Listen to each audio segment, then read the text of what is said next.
Hello, David. Thank you for joining us today. So you are a para-equestrian from Ireland. And for listeners of this podcast, can you please introduce yourself and what your relationship with sport is? Hello, everybody, and thank you for having me. My name is David Lysaght. I'm the founder of a social media channel called Legup Ability. And basically, we are a social media channel for para riders, para equestrians, and we cover all things relating to riding from the perspective of people with disabilities. So we first started off as just it first started off as just a blog for my documenting my own life as a para equestrian. Then I got a comment on one of my videos, and it said, "People like you." Basically meant riders with disabilities. And it was a negative comment, so I realized from my previous work in the disability sector that para riders and equestrians in the equestrian world face the same discrimination as all people with disabilities across the wider spectrum. So I said, okay, I'm going to make a more educational videos to create awareness. And then I started attending competitions, like big international competition for horse power riding. And I started covering that. Initially from an educational perspective, creating awareness about the competition, but then I started just to covering them as a media brand, covering any sport. And that's basically what we do now. We go to all major competitions.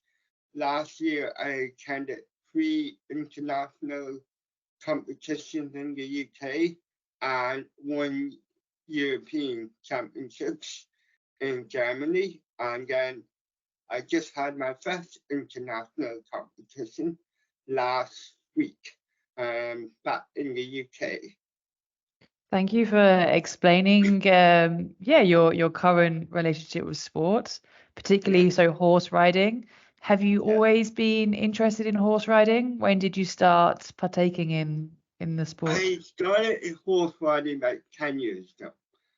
I've done riding when I was a kid, like once or twice, and my family going back the years would have gone riding, and my granddad was a big horseman. But myself, personally, actually getting into the sport was only in the last 10 years. And what got me into the sport, I used to work for an organization that worked with, it was a service provider that worked with people with intellectual disabilities, and they wanted to go horse riding, so I took them out, and it ended up, I took them out to the local stables, and it ended up that I know the manager of the local stables, and I used to go to school with it, and then I got back into it, and then I went to do my social care degree in my local college, and there was a horse riding club. So I joined that to get into the sport, and basically never looked back. So I work in the local stables now as well, helping with riders with disabilities to go riding. Sounds like you've had quite a journey with horse riding. Yes, I have. And so you said initially you were introduced to horse riding from a young age. Do you remember having any role models for the sport when you were younger? No, not really, no, because I didn't do it to that degree. My role model, well, it would be like my granddad, who Mm-hmm. served in World War One, looking Mm-hmm. after horses Mm-hmm. in a division called a regiment division, and basically his job was to train the officers and look after the horses. So train the officers how to horse ride. And I always knew my granddad came from a big horse family and my granny did it horse riding. And I knew there was horse riding in my blood. So that Mm-hmm. was my only type of role model at the time. Mm-hmm. Mm-hmm. Yeah. I'd say your relationship with horses in the sport is a lot more familial, and it was something that you did as a family, and so that's why you had interest. It wasn't necessarily for competitive or sporting. It was just something that you loved. Yeah. Yeah. Yeah. Do you 100%. remember at the time seeing any para athletes in the media or other potential within your community who maybe would influence you in a particular way? Oh, no, no, No, I don't. no. Yeah. And no, not really, no. Yeah. I Yeah. generally don't. Like at that time in Ireland, like 1980, you didn't see anything. But in the 1990s, we would have got probably like more exposure to the Special Olympics. Mm-hmm. Um, and for in the Special Olympics, I don't totally just horse riding is not a thing. Um, and so no, not really. Mm-hmm. Like Mm-hmm. unfortunately, Yeah. and it should be, but Yeah. back then, no, I don't recall. Yeah, you talked in your introduction about starting Legup Ability, how it started as a way of documenting your own experiences and Yeah, relationship with horse riding, and then turning more to be an awareness raising tool, educational platform. And I know from your platform, you're often interviewing other para equestrians and speaking about the experiences. So maybe yeah, you can give us a sort of an insight on what you think. Looking at today, do you think that there's more representation of athletes with disabilities in mainstream media? yes, there are more. Um, and one or two percentage with disabilities. Now, in your horse riding and with power horse riding, as horse riding is like a niche sport anyway, and dressage is like a niche sport Mm-hmm. within it. Power dressage is even more niche, you know. For those, if you see the, if you look at a media representation between dressage, able-bodied dressage, and power dressage, oh, it's vastly different. And what that has, how that affects um, people with, uh, sorry, and how that affects the sport is quite immense. Because the way I like to picture it and the role of Legup Ability is, imagine you have a cycle, and a cycle of what at the moment I call it a cycle of unpopularity. Okay, Mm-hmm. and at the top you have no media coverage, and they say, well, we have no spectators. And then you say, well, okay, you have companies down here saying, well, okay, if I have no spectators, why will I sponsor it? Because no one's going to see my product. all right, so they're not going to sponsor it or invest in your product in their competitions. And no one's attending these events because no one is investing in them and no one is sponsoring them. And therefore, no one is generating interest. And that means the media is saying, well, is looking at it and say, well, no one's interested in this sport, no one's interested in watching it, and no one's interested in sponsoring it. So why should we cover it? And then the cycle happens again and again. And how that affects the actual power riders.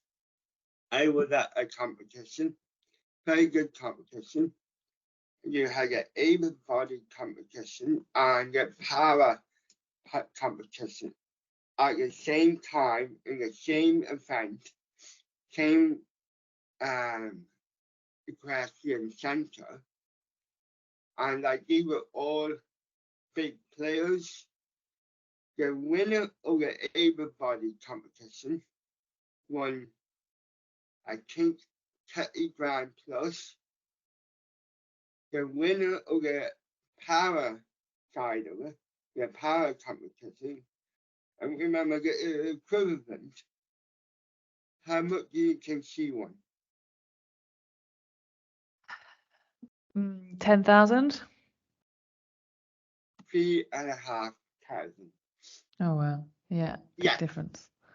Exactly, because no one's sponsoring her, so they don't have money to give to her. So as a power rider, why would you bother them? Why would you? And it's not like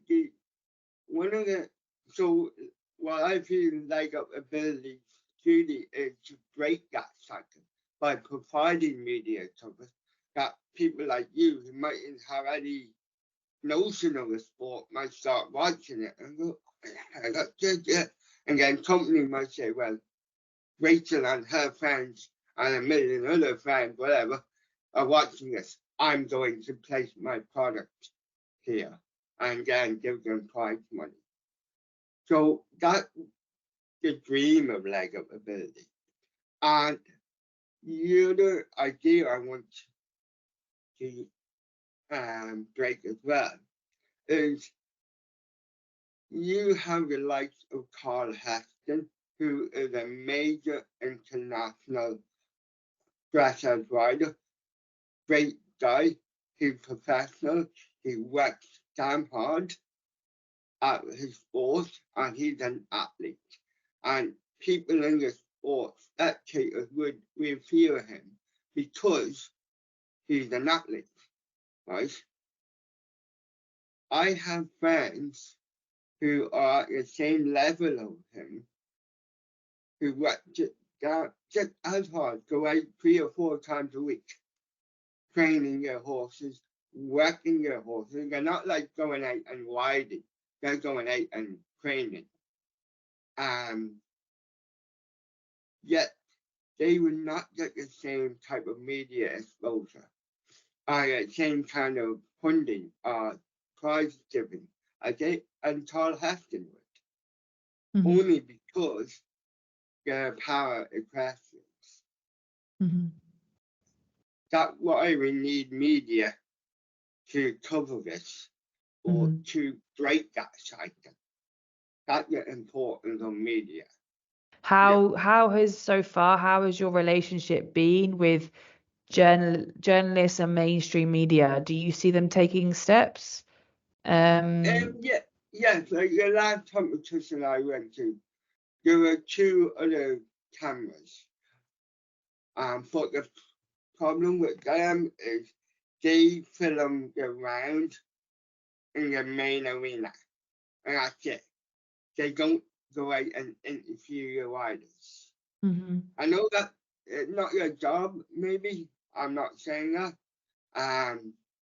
So you would be saying your sort of one of your recommendations to journalists to increase the representation of para athletes, disability sports, is to be taking the time to to speak and interview with the athletes themselves. It's not just about covering the sport. It's also about getting to know the athletes and raising awareness, raising their profile as well. Exactly. Because I was talking to my friend Erin Orford, who's like one of the top power riders in the UK, and she basically said that power dressage in itself is not really uh, a popular sport, in the sense that it's a niche sport. And the only way we are going to get exposure is by doing interviews. And but it's not just even exposure, it's interest and like treating people equally. Because if you any media company, a media journalist goes to a football game, a Manchester football game, they were like climbing over each other to interview a footballer, right? If we could it entertaining, it get to know what they think of the game, how do you think the game is going in general. Well, that's the way we should be treating power riders as well. Like, and that's what I try to do.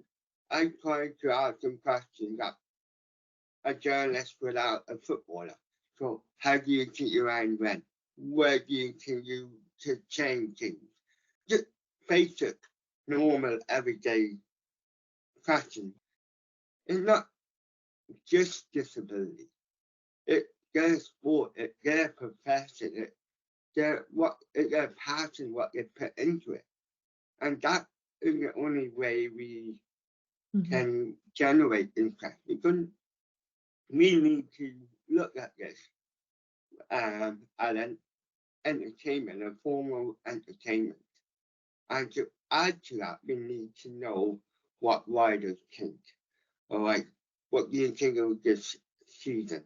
Where do you think it such and such is going? And how is the new horse? How do you got a new horse?